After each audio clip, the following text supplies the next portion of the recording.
জামায়াতে ইসলামীর কার্যালয়ে পরিদর্শনে গেছে ইউরোপীয় ইউনিয়নের পর্যবেক্ষক টিম। জানবো এ বিষয়ে বিস্তারিত খবর।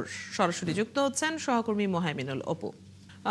অপু, পর্যবেক্ষক দল জামায়াতের আমিরের সাথে বৈঠক করেছেন, এমন কোনো তথ্য কি আপনার কাছে আছে কিনা? কি জানতে পেরেছেন এ বিষয়ে?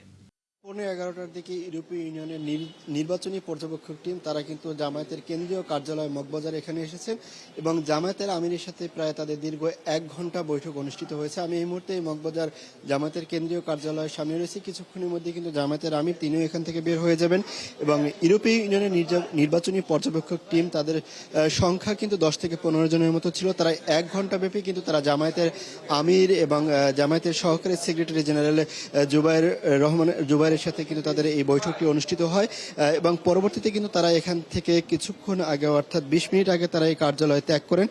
সেক্ষেত্রে তাদেরকে আমরা এই কার্যালয়টিতে প্রবেশের সময় দেখেছি তারা পুলিশের নিরাপত্তা ব্যবস্থাও এখানে ছিল এবং ঠিক জানেন যে আর একদিন পরেই ত্রয়োদশ জাতীয় সংসদ নির্বাচন অনুষ্ঠিত হবে। সেই নির্বাচনের 2 দিন আগেই এই পর্যবেক্ষক টিমটি কিন্তু এখানে এসেছিলেন এবং তারা ইতিমধ্যে বের হয়ে গিয়েছেন। আমরা যতটুকু জানতে পেরেছি যে নির্বাচনের লেভেল প্লেইং ফিল্ড এবং নির্বাচন নিয়ে কোনো সংখ্যা এবং আমরা দেখেছি যে জামায়াতের কয়েকটি নির্বাচনী প্রচারণায় হামলা চালানো হয়েছে এবং পটুয়াখালী 2 বাউফলেও আমরা দেখেছি জামায়াতের দক্ষিণের সেক্রেটারি মাসুদের নির্বাচনী প্রচারে হামলার ঘটনা হয়েছে। এসব বিষয়গুলো কিন্তু এই বৈঠকে উঠে এসেছে এবং কেমন নির্বাচন অনুষ্ঠিত হতে পারে এইসব বিষয়গুলো নিয়ে কিন্তু জামায়াতের আমিরের সাথে তাদের কথাবার্তা হয়েছে এবং জামায়াতের আমির কিন্তু এই মুহূর্তে এই কার্যালয়টির ভিতরেই রয়েছেন এবং কিছুক্ষণের মধ্যেই তিনি বের হয়ে যাবেন। আসলে তারা বের হয়ে যদি গণমাধ্যমে কথা বলেন তখন কিন্তু আমরা আসলে এই বৈঠক সম্পর্কে বিস্তারিতভাবে জানাতে পারবো। তবে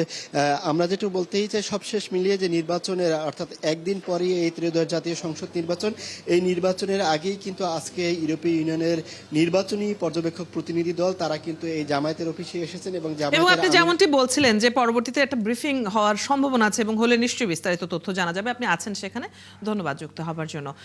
মগবাজারে জামায়াতে ইসলামের কেন্দ্রীয় কার্যালয়ের সামনে থেকে সহকর্মী মোহাইমিনুল অপু যুক্ত ছিলেন এতক্ষণ।